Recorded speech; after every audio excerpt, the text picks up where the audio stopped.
Admissions open. SCAT College of Engineering and Technology, Chiran Mahadevi, Trinelveli.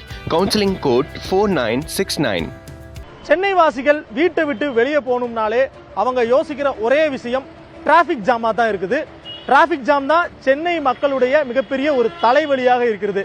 இந்நிலையில் சென்னை மாநகரத்தில் ஒட்டுமொத்தமாக எத்தனை வாகனங்கள் இருக்குது, எத்தனை வருடங்களில் வாகனம் அதிகமாக இருக்குது, எந்தெந்த பகுதிகளெல்லாம் போக்குவரத்து நெரிசல் அதிகமாக இருக்கிறது என்பது குறித்து விரிவான ஒரு தொகுப்பில் பார்க்கலாம்.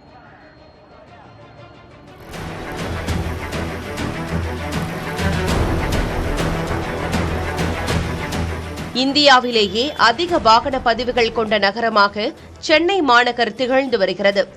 சென்னை ஒருங்கிணைந்த பெருநகர போக்குவரத்து ஆணையத்தின் 2021ஆம் ஆண்டு கணக்கெடுப்பின்படி சென்னையில் 60 லட்சத்திற்கும் மேற்பட்ட வாகனங்கள் இயங்கி வருகின்றன. இப்படி வாகனங்களால் நிரம்பி வழியும் சென்னையில் போக்குவரத்து நெரிசல் என்பது வாடிக்கையாகிவிட்டது.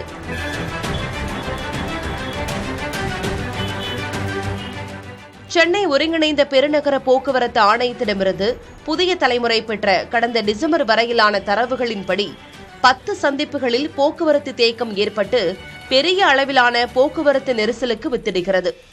இந்த குறிப்பிட்ட 10 சந்திப்புகளையும் 24 மணி நேரத்தில் சராசரியாக லட்சக்கணக்கான வாகனங்கள் கடக்கின்றன.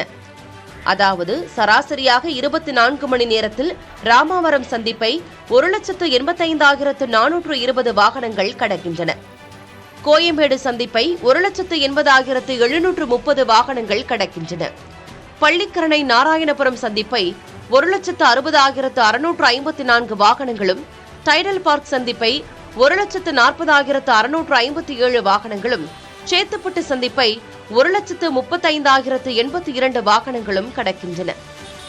இதேபோல் நந்தம்பாக்கம் வர்த்தக மையம் சந்திப்பை கடக்கும் வாகனங்களின் எண்ணிக்கை சராசரியாக 1,35,000 உள்ளது.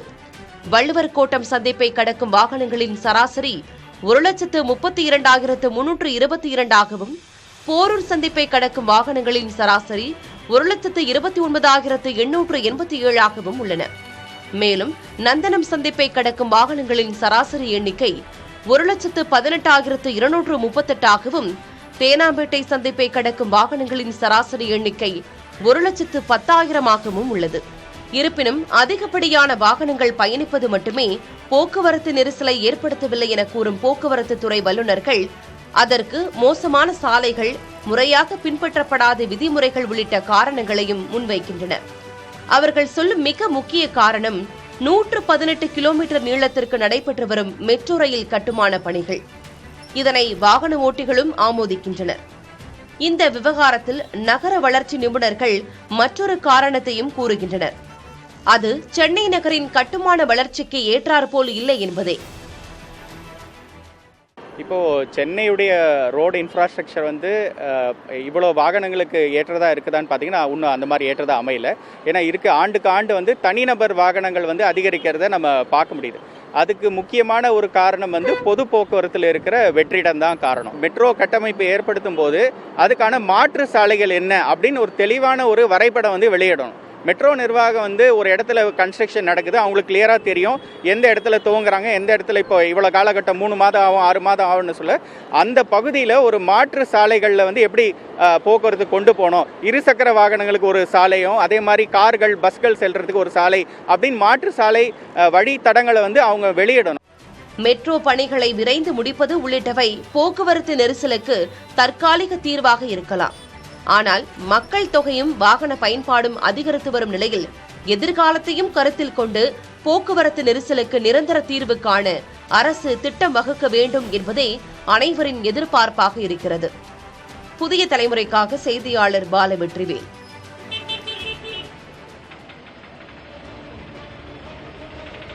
மெட்ரோ ரயில் பணிகளால் போக்குவரத்து நெரிசல் ஏற்படுறது ஒருபுறம் என்றாலும் பயணிகள் நிழற்கூடைகள், குறிப்பாக நான் இருக்கிற இந்த பெரம்பூரில் இருக்கிற ரயில்வே ஸ்டேஷன் அருகே உள்ள இங்கே ஒரு நிழற்கூடை இருந்திருக்கணும்.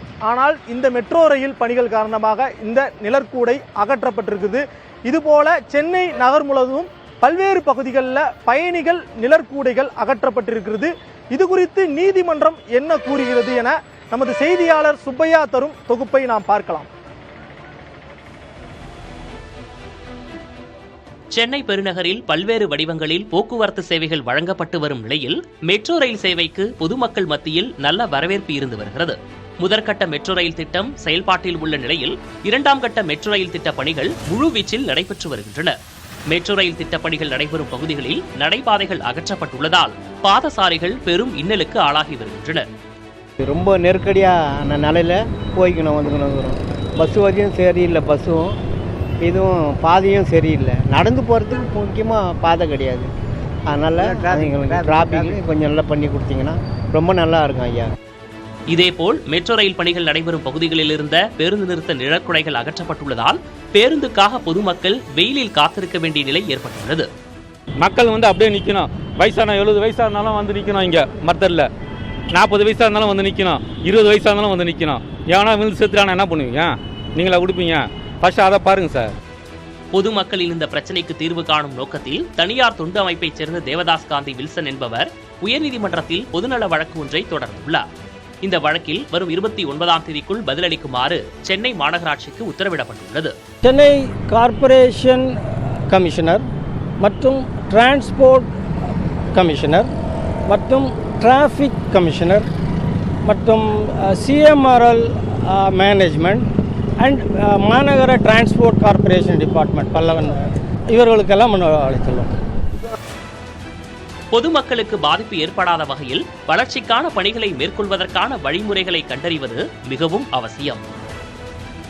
பொதுமக்களுக்காக மெட்ரோ ரயில் உள்ளிட்ட பல்வேறு பணிகளை மேற்கொள்ளும் அதே வேளையில் பொதுமக்களுடைய நலனையும் கருத்தில் கொண்டு பாதசாரியில் நடந்து செல்வதற்கு பாதையும் அதேபோன்று பொதுமக்களுடைய பயணிகள் நிழற்குடையும் அமைக்க வேண்டும் என்பது பொதுமக்களுடைய எதிர்பார்ப்பாக உள்ளது. நீதிமன்றம் இந்த வழக்கில் தகுந்த உத்தரவை பிறப்பிக்கும் என்ற நம்பிக்கையோடு மனுதாரர் காத்திருக்கிறார். இதே வேளையில் பொதுமக்களுடைய எதிர்பார்ப்பும் அப்படியே உள்ளது. இதை நிறைவேற்ற அரசும் நீதிமன்றம் முன்வர வேண்டும் என்பதே பொதுமக்களின் எதிர்பார்ப்பாக உள்ளது.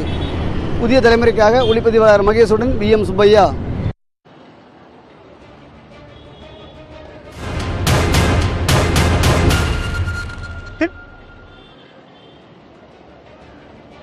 திட்டமிடப்படாத போக்குவரத்து மாற்றம், ஆக்கிரமிப்புகள், மோசமான சாலை, இதுதான் வட சென்னையில் உள்ள மக்கள் கடந்த 2 வருடமாக சந்திக்கும் ஒரு பிரச்சனையாக இருக்கிறது.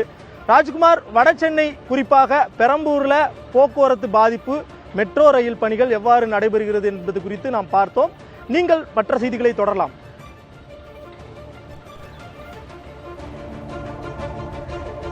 நன்றி பாலா. சென்னையை பொறுத்தவரை 2ஆம் கட்டமாக மெட்ரோ வழித்தடத்துக்கான பணிகள் 118 கிலோமீட்டருக்கு அதற்கான பணிகள் நடந்து வருகிறது. மெட்ரோ பணிகள் பெருமளவுக்கு வேலைகள் நடந்து வரக்கூடிய ஒரு கட்டம் இருக்கக்கூடிய நிலையில் மேம்பால பணிகள் அதே போன்று குடிநீர் வாரிய பணிகளும் சென்னை நகரில் நடந்து வருகிறது. மெட்ரோ பணிகள் பெருமளவுக்கு சென்னை மற்றும் புறநகர் பகுதியில் நடந்து வரக்கூடிய காரணத்தால் போக்குவரத்து மாற்றம் பெருமளவுக்கு போக்குவரத்து மாற்றம் செய்யப்பட்டிருக்கிறது. இதனால் வாகன ஓட்டிகளுக்கு பெரும் சிரமம், பல இடங்களில் போக்குவரத்து நெரிசலும் ஏற்படுகிறது. எனவே இதை கவனத்தில் அதிகாரிகள் எடுக்க வேண்டும், இதற்கான தீர்வை ஏற்படுத்த வேண்டும். அதே போன்று தற்காலிகமான தீர்வையும் மெட்ரோ நிர்வாகம் நடவடிக்கை எடுக்க வேண்டும் என்று கட்டுமான வளர்ச்சி வல்லுநர்களும் தெரிவிக்கிறார்கள். எனவே தற்காலிகமான தீர்வை நோக்கி அதற்கான நடவடிக்கையும் வாகன ஓட்டிகளுக்கும் பொதுமக்களுக்கும் நெருக்கடியும் சிரமம் இல்லாமல் இருக்கக்கூடிய நடவடிக்கையை மெட்ரோ நிர்வாகம் எடுக்க வேண்டும். இதற்கிடையே சென்னை மாநகராட்சி போக்குவரத்து காவல்துறையும் இணைந்து அவ்வப்போது குறிப்பாக 3 மாதங்களுக்கு ஒரு முறை வாகன ஓட்டிகள் பொதுமக்களுக்கான இருக்கக்கூடிய சிரமத்தையும் அதற்கான தீர்வை ஏற்படுத்தக்கூடிய ஒரு நடவடிக்கையும் எடுக்க வேண்டும். எதிர்காலத்தில் மெட்ரோக்கான வளர்ச்சியும் அதனுடைய தேவையும் அவசியம். அப்படி இருக்கும் பொழுது தற்காலிகமாக வாகன ஓட்டிகளும் பொதுமக்களும் சந்திக்கக்கூடிய சிரமத்தையும் அதிகாரிகள் கவனத்தில் கொண்டு அதற்கான தீர்வையும் எடுக்க வேண்டியது அவசியமாக இருக்கிறது. Admissions open. SCAT College of Engineering and Technology, Cheran Mahadevi, Trinelveli. Counseling code 4969.